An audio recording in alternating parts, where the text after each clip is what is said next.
आपको याद होगा आपके मैं पॉडकास्ट पे कह के गया था हम्म। कि फलाने महीनों के अंदर कि पाकिस्तान के अंदर इतने पैसे आएंगे। सर आप मैं दुबई में था जब आपकी कॉल आई ठीक हुई है, उस दिन। आपको मैंने फोन किया, हाँ जी भाई मेरी गल यकीन आ गया। बिल्कुल ऐसी है।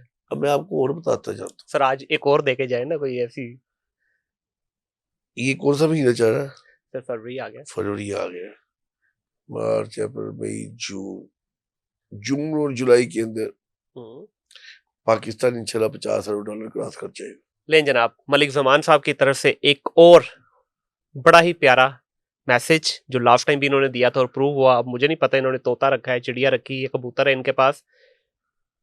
आने वाले 4 महीने के बाद 50 अरब की इन्वेस्टमेंट पाकिस्तान में आने जा रही है। वो कहां से आएगी मालिक साहब भी बताएंगे। मैं ये नहीं बताऊंगा कहाँ से सर आएगी, बाद में बता दीजिएगा। मैं ये बता रहा हूँ आ रही है। आ रही है। और आपका इंशाल्लाह अप्रैल के अंदर डॉलर 264 263 पे जाएगा और इंशाल्लाह ये 5 माह के अंदर अंदर 250 के करीब होगा। सर ना करो मैंने हार्ट अटैक हो रहा है। साढ़े तो जोड़े थोड़े बहुत आंदे ने बाहरों ही आंदे ने सर।